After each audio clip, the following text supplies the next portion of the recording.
가치를 추구를 해야 된다고 봐요. 건축가의 눈이 거기 적용이 되는 거예요. 특히 공모전에 참여하시는 분들은 그런 비전을 제시할 수 있는 그런 사람들 있었으면 좋겠다.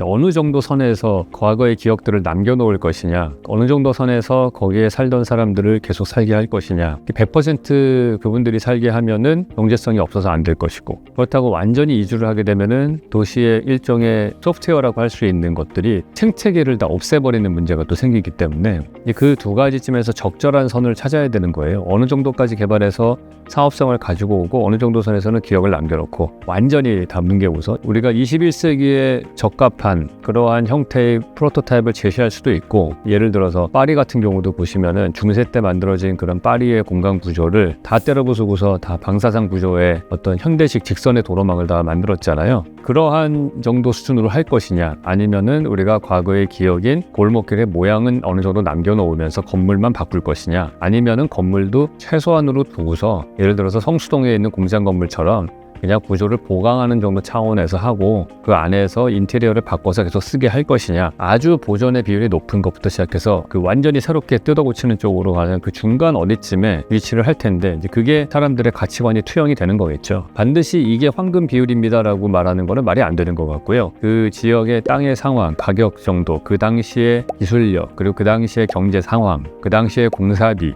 여러 가지 복합적인 것들에 의해서 어쨌든 우리는 이거를 환경을 더 개선할 수 있는 방향으로 간다라는 전제하에 우리가 그 황금 비율을 찾아야 되는 겁니다.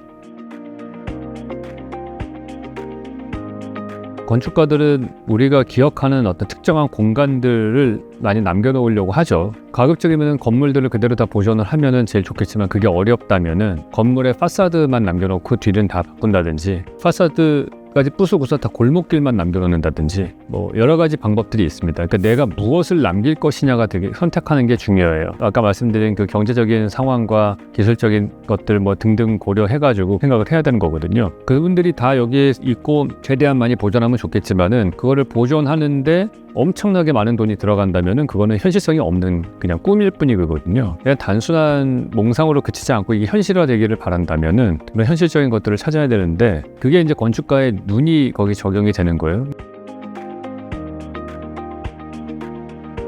제일 좋은 파악하는 방법은 인터뷰하는 거겠죠. 인터뷰를 하는데 그게 인터뷰한다고 해서 정말 좋은 건축이 나오는 건 아니라고 저는 봐요. 건축은 여러분이 제대로 설계를 한다면 100년은 남아있을 거라고요. 그러면은 우리는 조금 더 보편 타당한 가치를 추구를 해야 된다고 봐요. 의사 선생님이 우리한테 진찰을 할 때 어디가 아프시냐 물어보기는 하죠. 근데 그분이 어떤 처방을 내리는 걸 우리한테 물어봐가지고 대답 들어가지고 다 하지는 않잖아요. 환자들 얘기를 열심히 들어준다고 해서 그 사람한테 맞는 처방을 잘 내릴 수 있는 건 아니거든요. 그러니까 여러분이 전반적으로 슬러바된 이 공간을 바꾸는 거기 계신 분들의 얘기만 다 듣는다고 해서 이 문제를 풀 수 있는 건 아닌 거예요. 큰 이해가 있고 그 다음에 이걸 풀어야 되는 거지, 사람에 대한 이해, 근데 그 사람은 거기 지금 사는 사람뿐만이 아니고 앞으로 살 사람에 대한 것도 생각을 하셔야 되니까 좀 더 보편적인 것들에 대한 깊은 이해가 필요하다라고 저는 생각을 합니다. 우리는 그거를 중재자 역할을 해야 되는데, 중재자 역할을 할 때 매력적인 비전을 제시해 줄 수 있어야 되는 거예요. 내가 이 정도 조금 손해보더라도 저거는 되게 괜찮은 것 같다라는 어떤 매력적인 비전을 제시해 줄 수 있을 때만 그런 방향으로 움직일 수 있을 겁니다. 그 과정 중에서 어떤 특정 단체만, 어떤 특정한 개발 회사만 돈을 벌 수도 있는 거고, 이거를 우리는 어떻게 하는 게 좋을 것인가, 그게 건축가마다 다 다를 거라고요. 다 다른 비전을 갖고 있기 때문에 이거는 아마 합의되기는 어려울 거라고 저는 생각해요. 그거는 이제 안 할 수는 없는 거고, 아주 다방면의 것들을 다 받아들일 마음이 필요하다, 저는 그렇게 생각을 해요. 다른 사람도 동의할 수 있는 뭔가 멋있는 비전을, 꿈을 심어줄 수 있는 사람, 그런 사람이 제일 훌륭한 사람이라고 저는 생각해요. 특히 공모전에 참여하시는 분들은 그런 비전을 가지는, 그런 비전을 제시할 수 있는 그런 사람들, 그리고 되게 창의적인 해법을 만들 수 있는 그런 창의적인 마인드를 가진 사람들이 있었으면 좋겠다. 그런 것은 또 한순간에 되지는 않습니다. 그게 여러 훈련을 거쳐서 내야 되는 거기 때문에, 그래서 이런 걸 통해서 연습해 보시면 좋을 것 같아요. 그거는 여러분들이 저보다 더 잘하실 것 같아요. 요즘에 저는 인스타로 계속 피드를 받아보는 게 인공지능으로 표현하는 것들 너무너무 훌륭한 프로그램들이 많이 나왔더라고요. 뒷단에 우리가 예전에 저만 하더라도 컨셉 디자인 설계하고 마지막에 표현하는 게 뭐 5대5 정도로 우리가 시간을 썼다면은 지금은 이 뒷단을 엄청나게 줄일 수 있는 것 같아요. 이 뒷단을 엄청 줄이니까 앞부분을 더 시간을 많이 쓸 수 있게끔 여러분들도 시간을 좀 효율적으로 고민을 좀 더 많이 하시고 그러고 나서 표현하는 거는 그런 능력을 키우셔가지고 빨리빨리 하시면은 제한된 그 미디어 안에서도 훨씬 퀄리티 있는 이미지를 주고 그 능력은 계속 키우셔야 되는 것 같아요.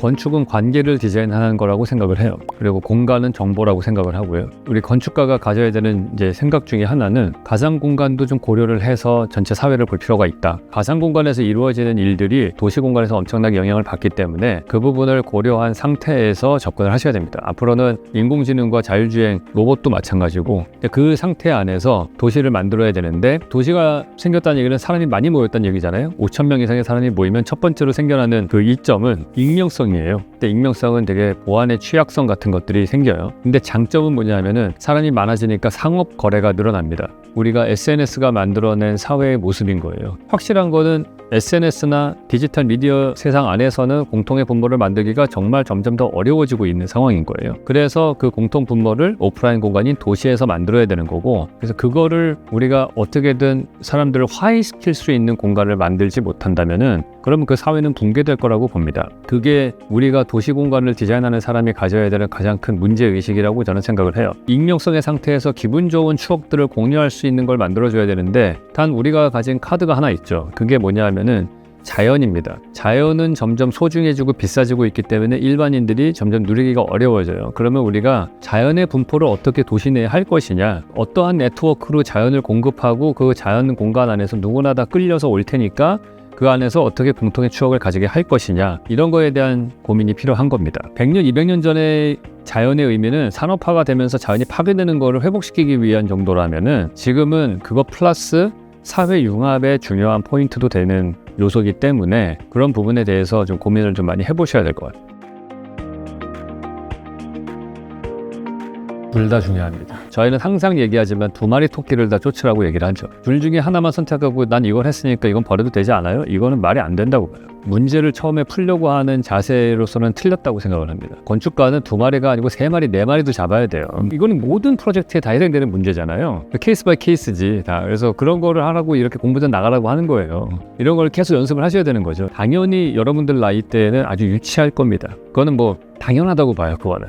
여러분들이 의사로 학교 다닐 때 의대에서 많은 지식을 체계로 배울 거 아닙니까? 하지만 인턴 레지던트를 하면서 환자마다 다 다른 케이스를 계속 봐가면서 임상이라고 하는 걸 쌓아갈 때 그게 실제로 지식이 현실화되는 거잖아요. 근데 여러분 나이 때 그거를 하려고 시도했던 사람과 그렇지 않은 사람은 20년 뒤에 완전히 다른 길을 가시고 계실 겁니다.